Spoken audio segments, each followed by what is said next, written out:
esta etapa previa conciliatoria que se tiene que llevar a cabo ante nuevas autoridades de trabajo. Obviamente ya el 523 de la Ley Federal del Trabajo, en la modificación a la ley, establece cuáles son esas autoridades administrativas, y este procedimiento lo denomina ya la legislación como procedimiento de conciliación prejudicial.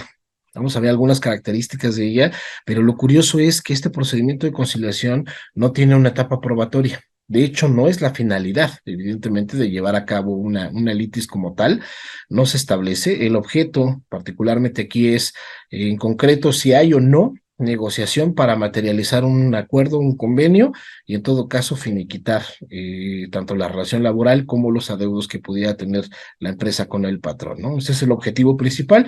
Por lo tanto, no tiene una etapa probatoria. De hecho, no se requiere y no se maneja nada de lo que aquí se diga o se presente como prueba que pueda después sustentar algún requerimiento, alguna acción o alguna petición ante el procedimiento ordinario especial. Por lo tanto, este procedimiento, pues solamente vale la pena que lo mencionemos, es previo, sí, obligado, claro, tiene que pasar por él el trabajador, salvo ciertas excepciones, pero no existe una etapa probatoria que nosotros podamos manejar aquí. Y el procedimiento para la obtención de la constancia de representatividad. Este procedimiento que se lleva a cabo, sí, ante una de las autoridades nuevas que estamos mencionando, que hoy conocemos como Centro Federal de Conciliación y Registro Laboral, y en el que, pues, el objetivo principal es que la organización sindical que pretende llevar a cabo el manejo de alguna acción jurídica ante el tribunal, en este caso la apertura de ese procedimiento de titularidad, o en todo caso ese emplazamiento a huelga, pues tenga previamente la obtención de un documento que se llama constancia de representatividad, en el que sustente que cuenta con el aval precisamente de los trabajadores en un porcentaje de un 31%, para que pueda llevar a cabo entonces el ejercicio de esta acción jurídicamente hablando, ¿no? Entonces, ese procedimiento que, como vemos aquí en la tablita, y pues decimos, bueno, pues ante qué autoridad se lleva, ¿no? Entonces estamos aquí viendo la diferencia de cómo estaban las autoridades antes de la reforma que entró en vigor el 1 de mayo del 2019, y cómo queda precisamente con esta reforma. Y bueno, vemos que la fracción segunda se adiciona en una fracción 2 bis y 2 ter, en la que interviene ahora el Centro de Conciliación y Registro Laboral, que hoy lo conocemos como Centro Federal de Conciliación y Registro Laboral, y los centros de conciliación locales. Estos dos son los que van a llevar a cabo este procedimiento de conciliación prejudicial, del que estamos hablando, pero a su vez el primero, el Centro Federal de Conciliación y Registro Laboral, es el que llevará a cabo también este procedimiento administrativo previo, en el que se llevará a cabo, sí, también a través de la vía del recuento y votación, pues la obtención de la constancia de representación para el sindicato que pretenda después ejercer una acción jurídica ante los tribunales de trabajo. En consecuencia, las fracciones 10 y 11 de este artículo 523 cambian para darle paso o nacimiento a los tribunales de trabajo, los dos pertenecientes al Poder Judicial, tanto federal como local o estatal, dependiendo la competencia que se tiene que respetar con base en el artículo 527 y 527A de la Ley Federal del Trabajo, así como el artículo 123, apartado A, fracción 31 de la Constitución, la cual se conserva intacta a raíz de la reforma última que estamos hablando de mayo del 2019. Entonces, aquí tenemos el sustento legal, y lo que hay que identificar básicamente son las autoridades que se encuentran en el cuadro del lado derecho, marcadas en negrilla, que son las dos primeras administrativas y las dos últimas judiciales, ¿sí? Para que sepamos entonces ante quién se llevan estos procedimientos de los que estamos hablando. Y hablando del primero de ellos, el procedimiento administrativo ante el Centro de Conciliación, y procedimiento administrativo también ante el Centro Federal de Conciliación y Registro Laboral. Pues tenemos un sustento ahí del artículo 684A al 684E, que nos habla de ese procedimiento que nosotros conocemos hoy como procedimiento de conciliación prejudicial. Este procedimiento de conciliación prejudicial, que pues tiene algunas características generales que pues solamente vamos a señalar, como un periodo de duración no mayor a 45 días naturales, en el que una simple solicitud por parte ya sea del trabajador, ya sea del patrón o de una organización sindical, pues dará pauta, evidentemente, al señalamiento de una audiencia de conciliación en el que se va a tratar no el conflicto, porque esto es importante que nosotros lo señalemos, no se trata el conflicto, lo que se trata es la posibilidad de poder llegar a un arreglo material. En consecuencia, por lo mismo no tiene una etapa probatoria, lo decíamos hace rato. No es necesario que nosotros lleguemos con el expediente del trabajador parte demandada, o no es necesario que nosotros, trabajador, también lleguemos a cabo nuestra presencia con los testigos o con lo que tengamos ahí de videos, fotos o lo que haya que presentar, porque no se va a tratar el conflicto.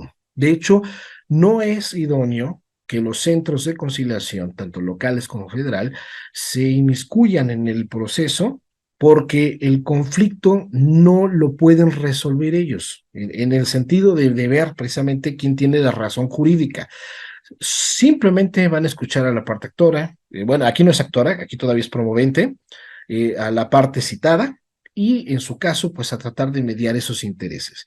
El objetivo principal de este procedimiento, dice la reforma, es que el conciliador tenga la capacidad y el conocimiento necesarios como para poder llevar a cabo una mediación y con base en la aplicación de medios alternos de solución de controversias o conflictos, pueda acercarlos a una solución que va a dar como consecuencia, deseamos, un convenio que finalmente se tiene que materializar para dar por terminada legalmente la relación laboral y por lo tanto se acabó también el conflicto.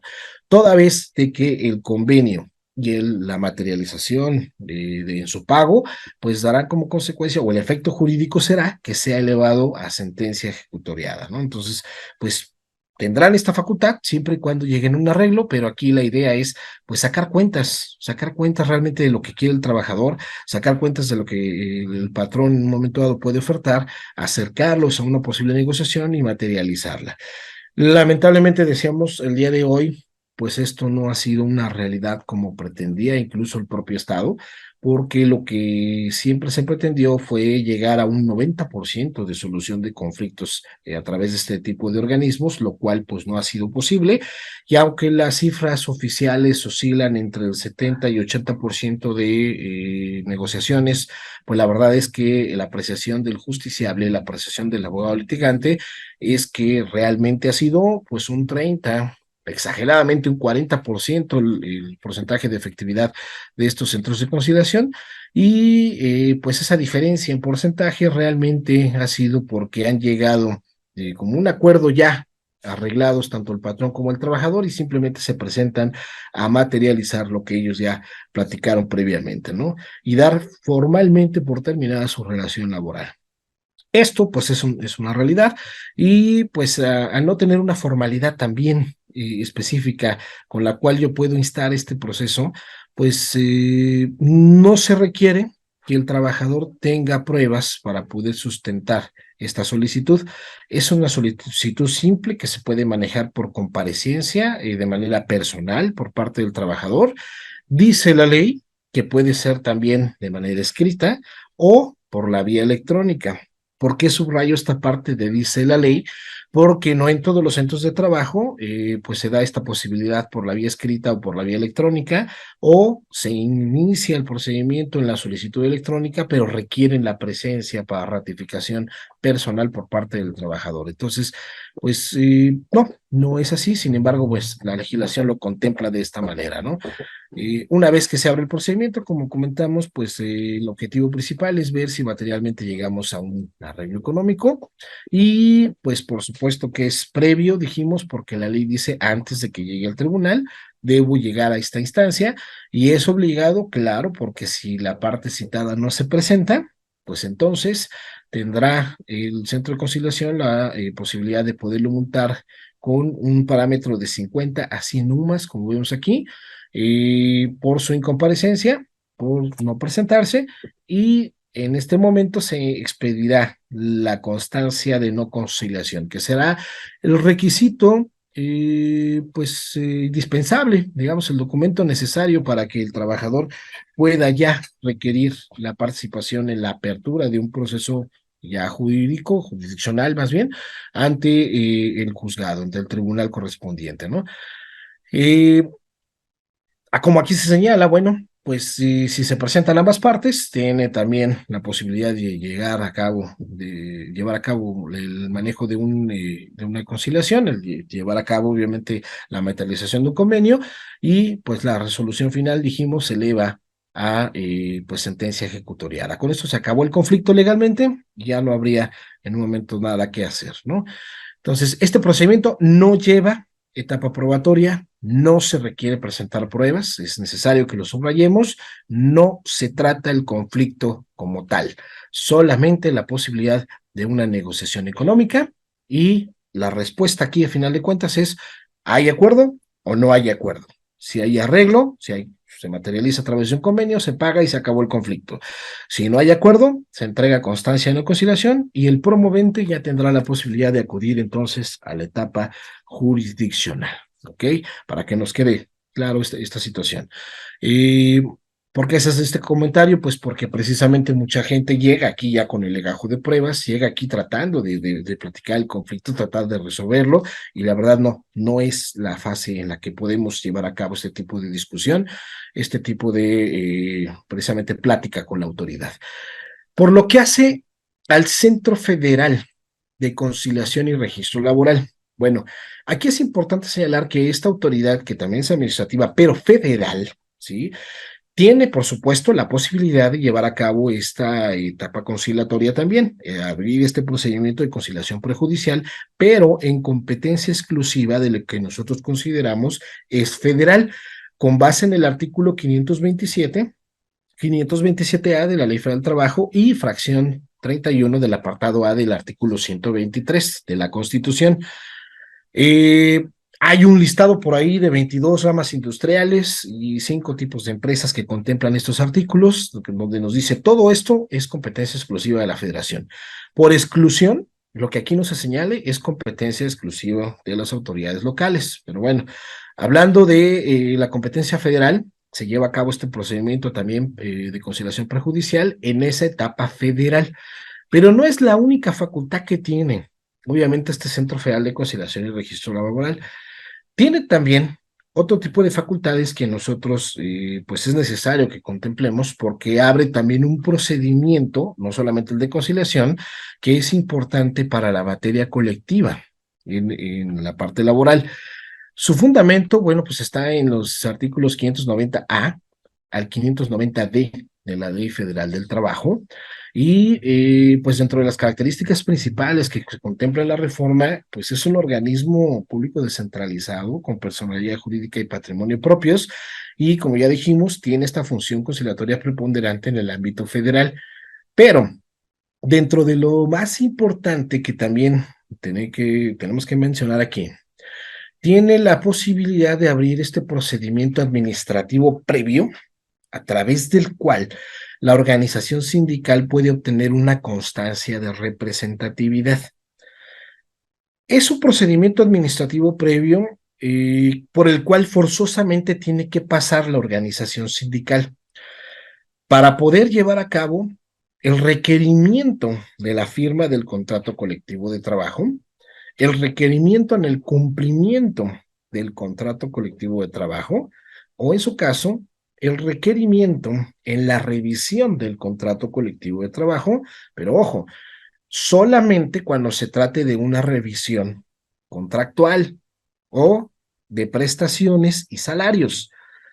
¿Por qué comento esta situación? Bueno, porque la revisión del contrato colectivo de trabajo se da cada año con base a los salarios, al tabulador salarial que contempla, y se da cada 2 años con base a los salarios y las prestaciones que también se encuentran en el texto del contrato colectivo de trabajo. La reforma de 1 de mayo del 2019 deja fuera la necesidad de tener que obtener la constancia de representatividad en la revisión anual, por lo que hace a los salarios, pero por lo que hace a la revisión contractual, sí se establece la obligación del sindicato de tener que pasar por este proceso administrativo y obtener la constancia, ¿sí?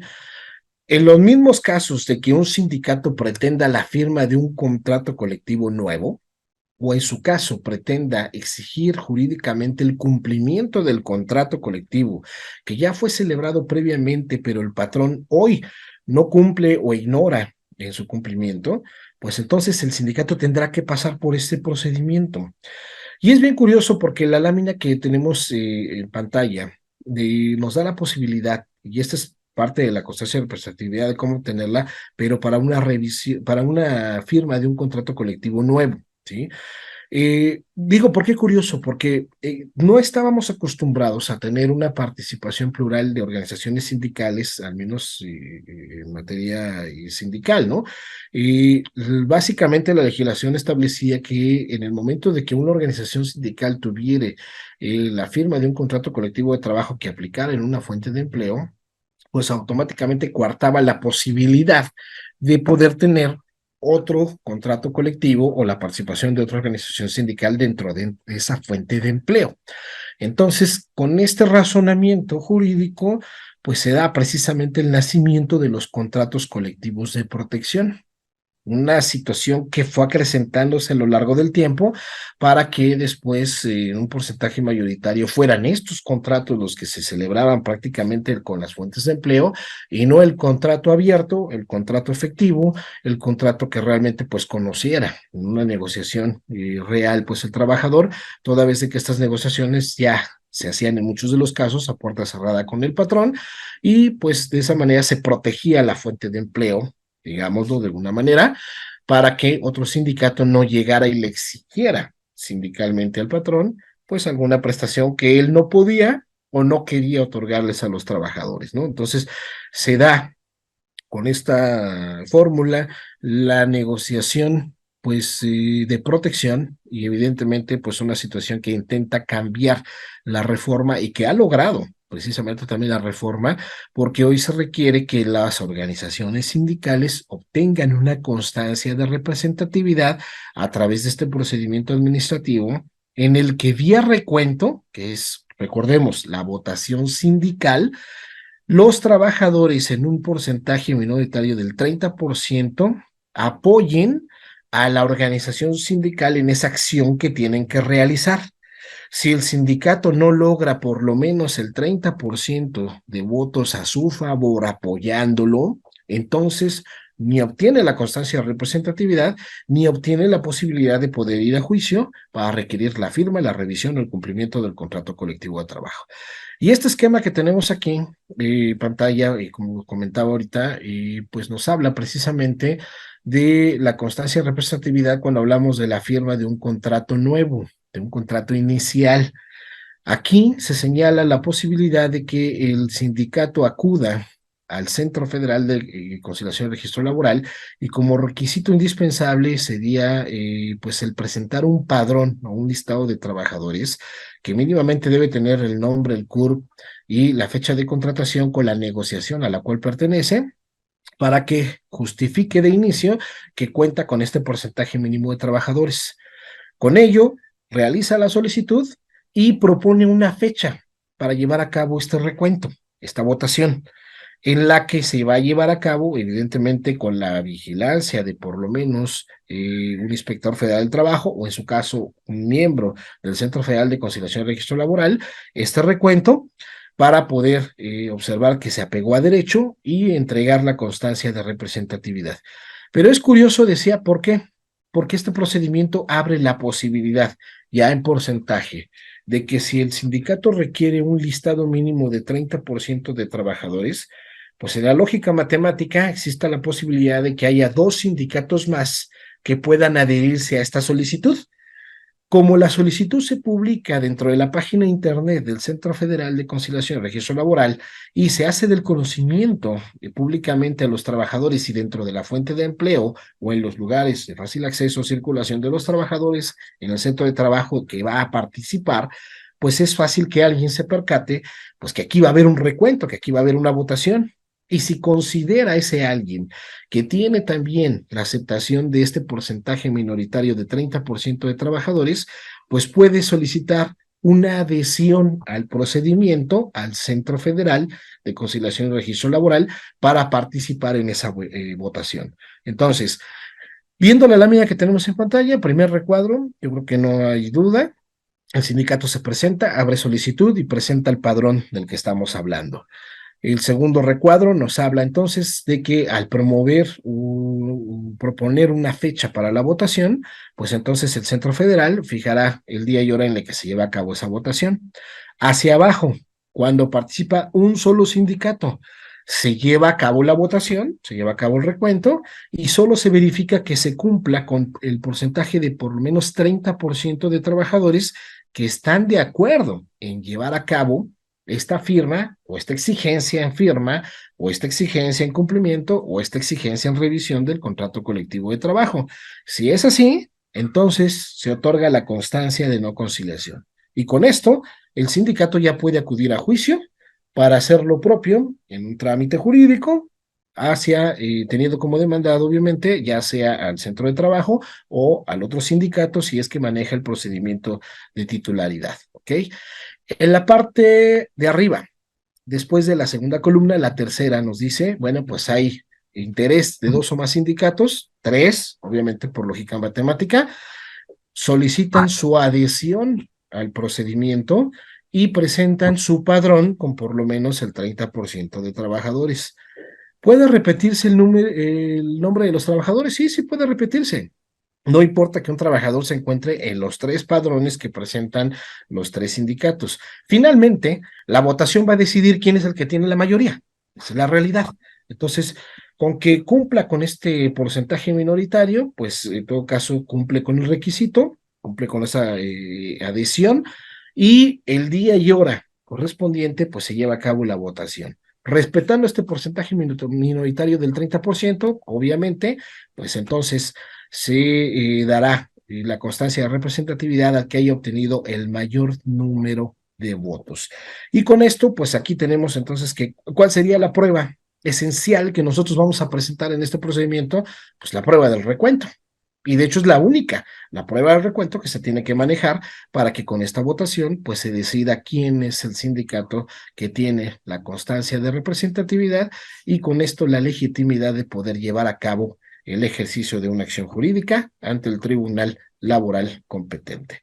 Oh, Licenciado Cuauhtémoc Ramírez, sí, adelante, buenas noches. buenas noches. Eh, Esto se puede ver en los grandes sindicatos del sector salud, como es el Seguro Social, el ISSSTE, estos procedimientos, porque como que ahí hay un poquito, como dicen, de mafia, ¿no? De los sindicatos, ¿no?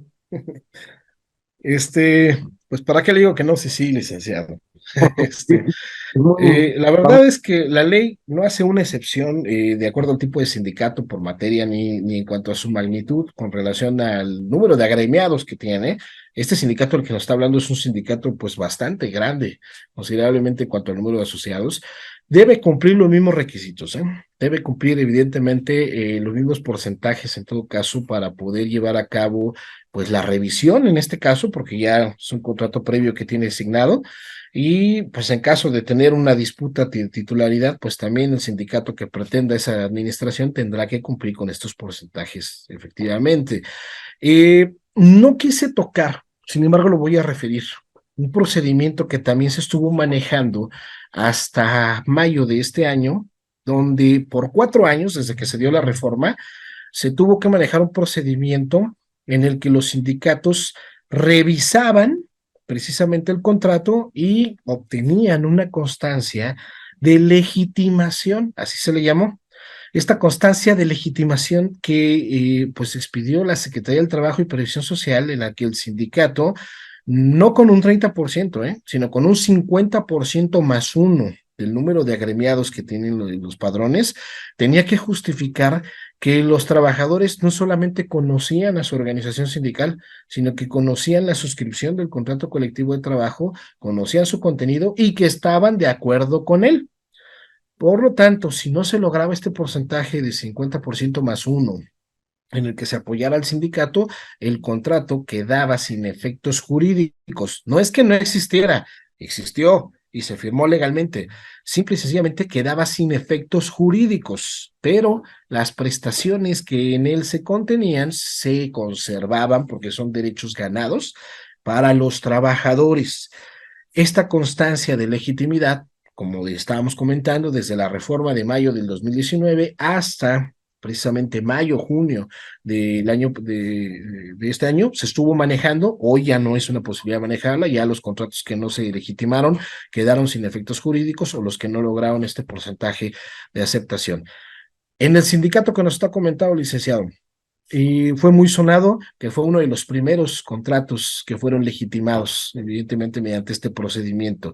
Entonces, quiero pensar que se hizo conforme a derecho la solicitud, que se hizo la convocatoria también con apego a derecho, y que por lo menos el 50% de trabajadores dieron su aceptación en el conocimiento y pues seguimiento y trámite de este contrato que previamente ya tenían signado, ¿no?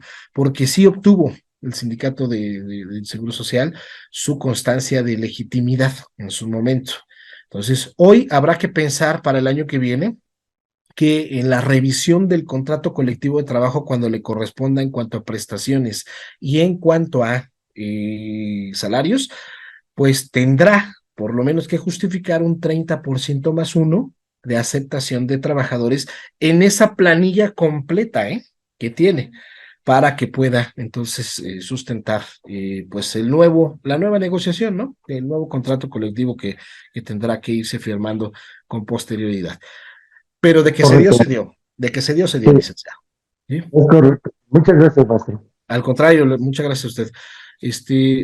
iPhone de Cecilia, pues tenemos aquí una pregunta, licenciada. Buenas noches, adelante.